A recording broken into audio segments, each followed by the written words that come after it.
그러니까 이게 뭘 의미하느냐. 아젠다 세팅에서 아주 뭐 여권에서 핵심적으로 나왔던 그 말. 안철수입니까? 나경원입니까? 나경원에 대해서 그 날렸던 그 대통령실의 말이잖아요. 안철수입니다. 안철수입니까? 네. 예. 근데 찍소리 못 했잖아. 근데 그걸 최 목사가 받아가지고 그 이야기를 했잖아요. 근데 그걸 언론이 대부분이 그걸 딱 썼다가 헤드라인으로는 안 다뤄. 이게 사라져버려. 지금까지 윤석열 예. 그 정권 쪽에서 오판하지 말라고 하고 싶은데요. 예. 언론 지형은 지금보다도 총선 전이 더 저쪽에 유리했어요. 지금 조중동 비판다고 그러잖아요. 그때는 비판도 없어요. 근데 선거가 이렇게 났잖아요. 풍선 효과라는 게 있습니다. 이쪽 풍선을 빵빵하게 공기가 차이는 그 풍선을 누르면 그냥 눌린 채로 있는 게 아니고요. 어딘가 튀어나옵니다. 어느 쪽인가. 네? 교통방송을 눌렀더니 김어준이 튀어나와서 더 세게 나가잖아요. KBS 장악했더니 시청자들이 어디로 갑니까? 믿을 수 있는, 그러니까 신뢰할 수 있는 정보를 찾아서 이동을 합니다. 그렇죠. MBC로 가고, 네. MBC를 장악하잖아요. 그럼 거기서 고정되는 게 아니라 여기로 올 수도 있어요. 스픽스로 오나요?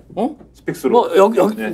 지금은 구독자가 이 시대입니다. 많이 늘고. 이 안에 있습니다. 이 안에. 이거 요즘에 막지 너무 못해요. 유튜버가 다 되신 거 아니에요? 저를 자꾸 김성환 평론가님이 세뇌를 시켜가지고 구독자 많이 해야 된다고 자꾸. 아니 근데 지금 이 순간에서 눌러주세요. 물론 이제 그럼에도 불구하고 전통적인 언론이 가지고 있는 아젠다 세팅 역할이 무시할 수 없거든. 저는 그 무시할 수가 게 없거든. 용수철이라는 걸 누르면 누를수록 있지 않습니까? 예. 나중에 튕겨나면 힘이 엄청 세집니다. 근데 네. 저는 오늘 아침에 무슨 생각하면서 왔냐면 그러면 도이치모터스 특검이 결국엔 국민들이 바라는 돌파구 해답이 되지 않을까? 그쪽으로 점점 더 모이지 않을까 생각했는데 이건 네. 어떻게 될 거라고 보세요? 도이치모터스 특검? 예. 도이치모터스 특검을 검찰에서 제가 뭐 이름은 아니 어떤 거는 밝힐 수가 없고 하여간 검찰 측과 가까울 수밖에 없는 쪽의 이야기를 들어보면 총선 전후의 분위기도 아까 우리가 처음에 의심했던 것들 있잖아요. 그러니까 검찰이 드라이브를 막 걸어서 어디까지 쭉 팔 것이다. 아주 뎁스 있게 깊이 있게 파서 도이치모터스 주가 조작과 관련해서도 어떤 결론을 낼 것이다. 그렇게 검찰 내부에서 생각했던 건 아니고 일반적인 평검사들이나 뭐 검사장들도 마찬가지지만 최소한 소환 조사는 해야 된다. 쪽팔리다. 부끄럽다. 한 번은 해야 되고 한 번은 해서 어떤 면죄부를 주는 거는 기술적으로 법기술적으로 생각해 볼 수 있다.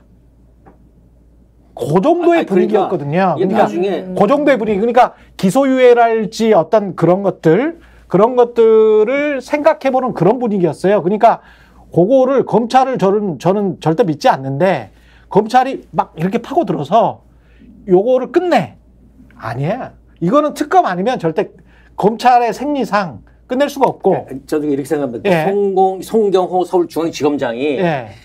죄가 중하니까 여기에 따라서 법 앞에 만인이 평등하니까 예. 김건희 여사도 처벌받아야 됩니다라고 얘기를 한 게 아니고 면죄부를 주든 뭐 어떻게 하든 그 형식은 갖춰야 된다. 형식이에요. 형식은 맞아요. 절차나 형식에서는 그래도 그 좀 공평한 처리라도 해야 되지 않겠느냐. 맞아요. 예. 그럼 불러야 된다. 예. 또 불러서 그런 형식을 갖춰야 된다. 본인들 체면 차리기용이야. 아니, 그냥 체면도 지금 있고, 예. 또 하나 체면도 있고 또 하나는 법을 처벌하는데 최소한으로 알아서 할 테니까 형식 갖추게 해다오 했는데 예. 김건희 여사는 무조건 안 돼.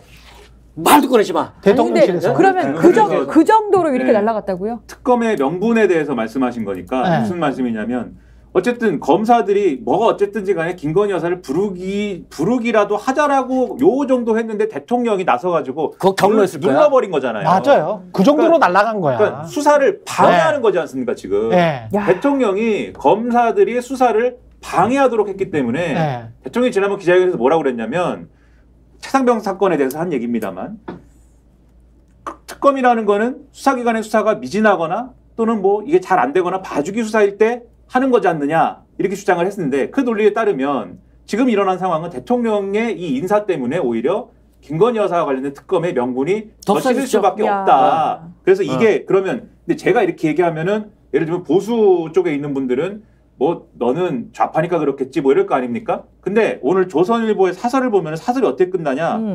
이 얘기를 쭉 하면서 윤 대통령이 누구보다 믿을 수 있는 사람을 김 여사 관련 수사 책임자로 앉힌 모양새가 됐다. 수사에 대한 신뢰를 스스로 떨어뜨려 특검 논란에 더 불을 지피는 결과가 될 우려가 크다. 근데 이거 조선일보니까 우려가 크다라고 쓰는 거죠. 상식적으로 이 얘기는 어떻게 받아들여야 되냐? 대통령이 그렇게 지금 인사를 해서 검찰 인사 이렇게 했기 때문에 특검은 특검의 명분만 더 실어준 거다라고 조선일보도 평가하는 거예요. 이거야. 왜 자꾸 일을 키우냐야. 맞아요. 그렇죠. 아니 이게 자꾸 이렇게 최상병 키우냐는 거야. 수사 방해했던 때랑 다른 게 뭐냐고요. 자, 근데 이게 지금 대통령실은 분명히 이런 기조를 가지고 있는 거는 여러 곳에서 감지가 되고 제가 하여간 이거는 다른 또 다른 정보원인데 이렇게 이제 물어봤어요. 그 대통령실과 가까울 수밖에 없는 또 다른 정보원한테는 이렇게 물어봤어요. 이걸 그러니까 지금 현재 여권에서 지금 사무총장 성일종 그다음에 이렇게 쭉 나왔잖아요. 추경호 원내대표, 정점식 정책위 의장 이렇게 나왔죠. 그리고 난 다음에 민정수석 김주현 그 전에 갔죠. 그리고 난 다음에 검찰 수사 있었죠. 그런 상황을 이게 윤핵관 2.0이라고 부를 수 있느냐라고 제가 역으로 물어봤어요. 그랬더니 맞다.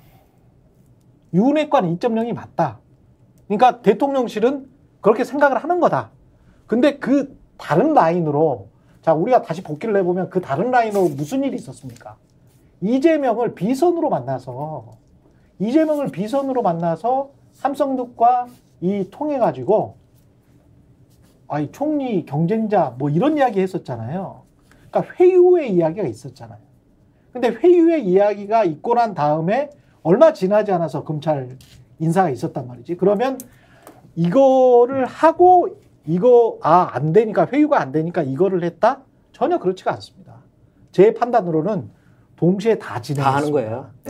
동시에 다 다 하는 진행을 했고 회유라는 거는 네. 협박이 전제돼야 회유도 가능하죠. 그렇죠. 네. 예, 동시에 다 진행했습니다. 그래 이거는 그 항상 하는 패턴인 거예요. 지금 이 윤석열 정부는 한쪽으로는 겉으로는 뭔가 이른바 협치 같은 이미지 쇄신 같은 이런 걸 하고 안으로는 다른 행보를 보입니다. 그 다른 행보는 공격입니다. 그리고 유권자에 대한 무시죠. 총선에서 192석? 웃기지 마. 아까 대통령실 홈페이지에서 그렇게 단 거는요. 뭐 3년이 너무 길어? 3년 동안 나 열심히 민생 챙길게. 이렇게 지금 이야기를 하고 있거든요. 그거는 사실상 야권 지지자들 그리고 상당히 많은 중도층까지 포함해서 그 사람들에게 난 절대 자리시킬 거야. 딴 생각하지 마. 명백하게 보인 거예요. 이거는 어떻게 보면 도발이에요. 너무 제가 예, 홍보를 정치권색. 예. 다시 제가 말씀드리죠. 예. 구독, 좋아요, 사랑입니다. 예.